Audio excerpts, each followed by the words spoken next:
Hi, this is Wickerman. I'm here to introduce you to my new 8 aura and buff low life wander build. I previously made a build including 9 auras and buffs, and since then with the help of Reddit and just personal modifications, I have made a lot of adjustments as well as improvements to my build.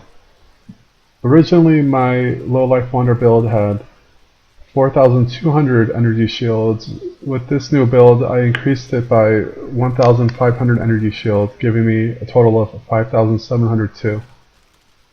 With this new build, I am now utilizing the Blood Rage gem, as well as adding Vaal Discipline with an increased duration gem linked to it. I'll explain that later. So first of all, the items I replaced, the items I'm using right now is just a high DPS, crit chance, attack speed wand, Chevron's wrappings, 5 or 6 link. 6 link, you would probably, the links are Kinetic Blast, Weapon LE damage, greater multiple projectiles, Phys projectile damage, increased critical damage.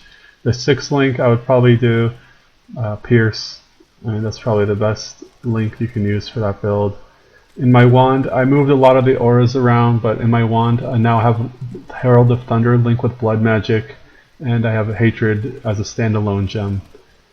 In my helm, I chose a high energy shield helm with plenty of resists, and the best bonuses for an energy shield helm probably be accuracy for this build. Mana is also a nice option. And in this helm I have Vaal Discipline and increased duration, and in my old build I had Summon Ice Golem+Minion life linked with Fortify, but I decided to drop that extra golem survivability to be able to incorporate increased duration for my Vaal Discipline, which Vaal Discipline basically almost doubles my energy shield, and this is only level 15. For the shield, I'm using a Prism Guardian. This is common. This is like the most the best shield you can use for this build. I have Anger, Wrath, and Haste inside the shield. I didn't get lucky with this corrupt, so it went down a level as well as my DPS, unfortunately. The amulet, you want a high physical damage with strength, critical chance, crit multi, and it would be nice to have room for energy shield. Accuracy, attack speed, weapon elemental damage, those are really nice rolls. For example, like this for my jewelry, for my rings. You want to have at least 2% mana leech and 1 or 2% mana leech on gear. I could probably re-roll these to increase them to 2% mana leech and 2% life leech.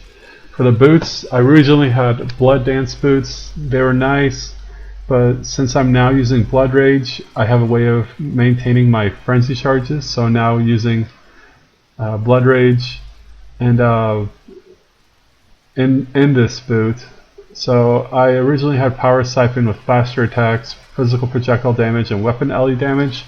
I dropped the faster attacks, sacrificed a little bit of damage per second output, but now I have Blood Rage, which is like a faster attacks. I'm sacrificing about 30% attack speed, but now I'm gaining 6% extra life leech and a way to generate frenzy charges.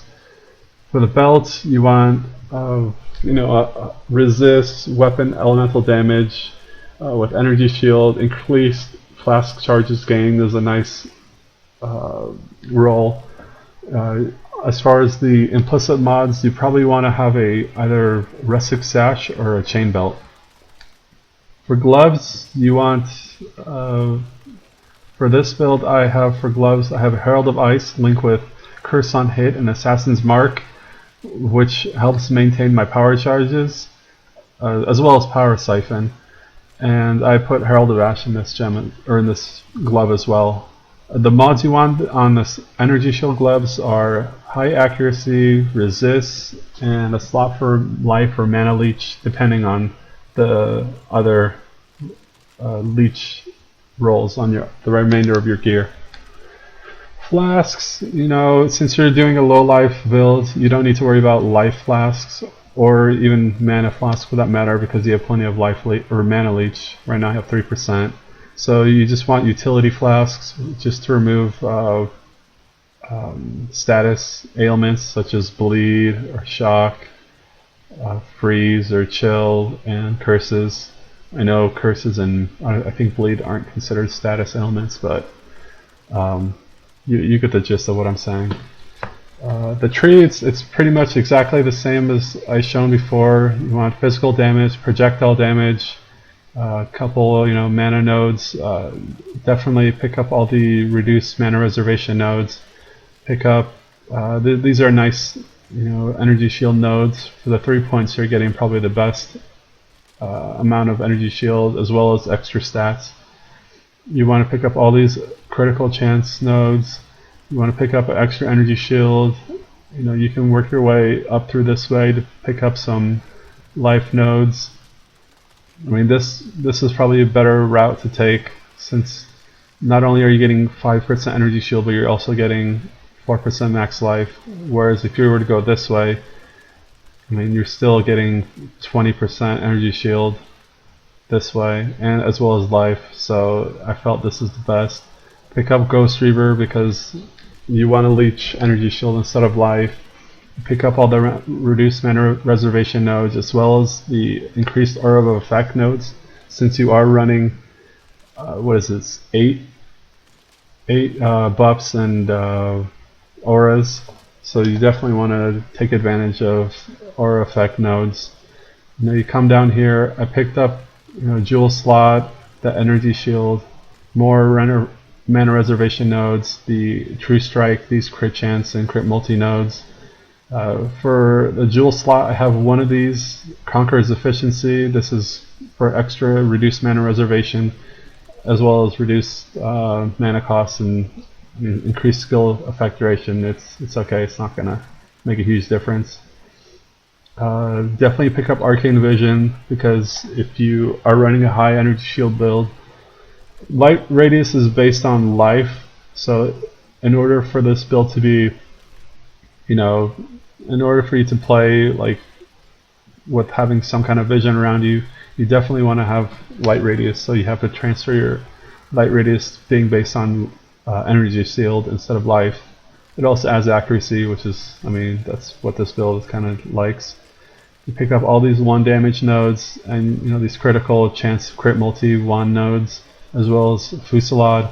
This increases your 1 damage per power charge, and since I have 6 power charges, that's 36% increased 1 damage per power charge, or when you have 6 charges rather.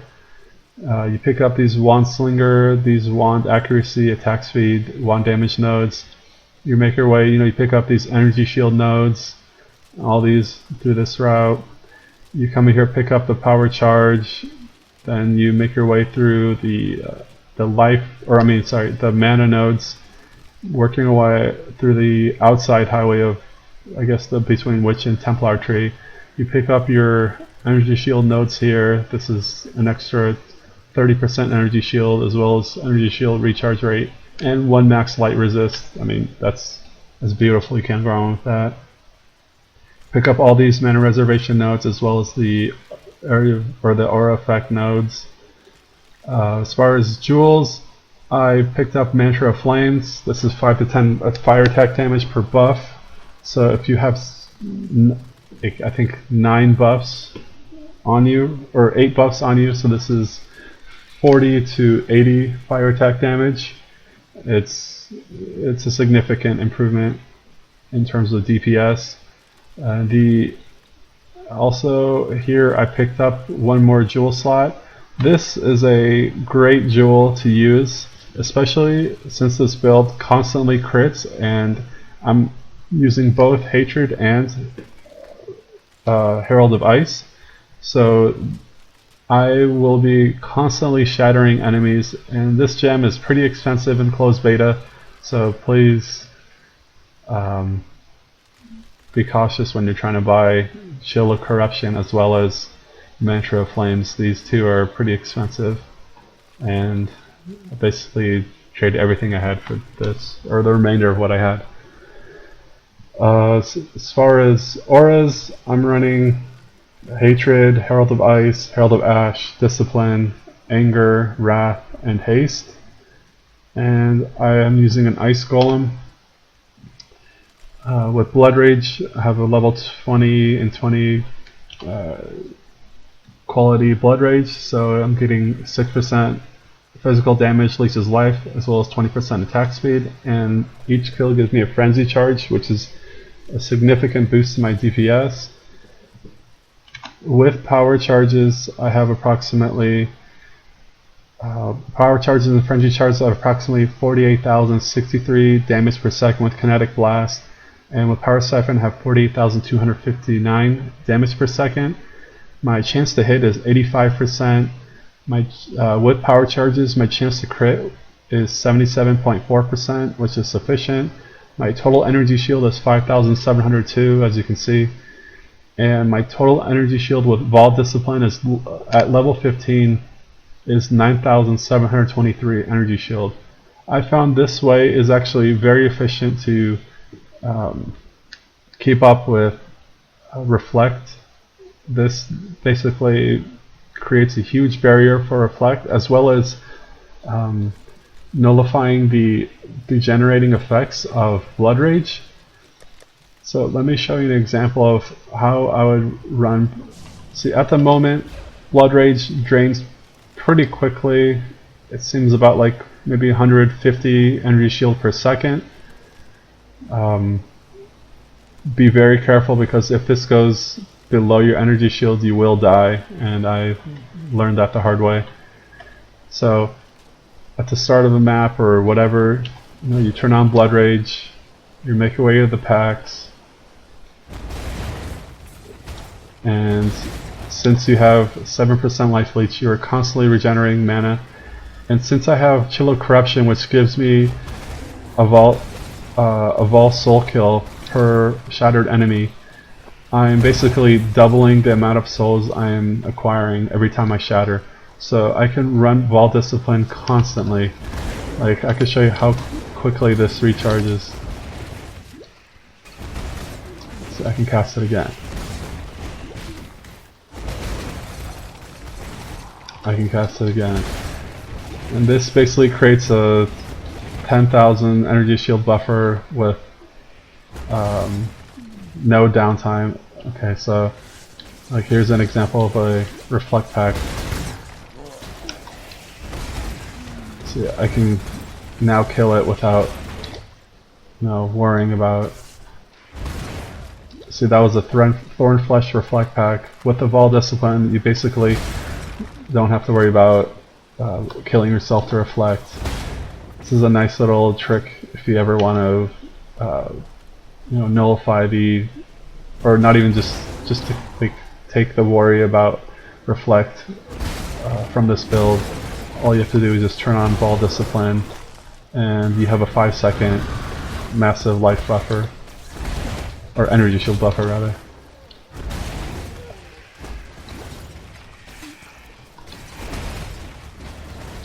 The Vaal Discipline with increased duration, gem linked to it is I think 5 seconds duration.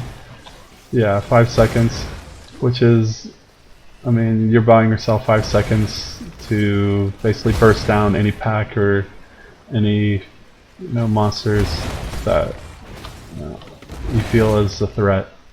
And yeah, and this build is high level. I can do this on high level maps now. It's very strong. I'm not 100% sure if it can handle Atziri, but it definitely can handle high level maps now. I'm very happy with the outcome of this build, and I hope you enjoyed this guide. Thank you for watching. Goodbye. I will also include all this information in my video on the YouTube. and as well as my my build page. So definitely check that out. Thanks. Goodbye.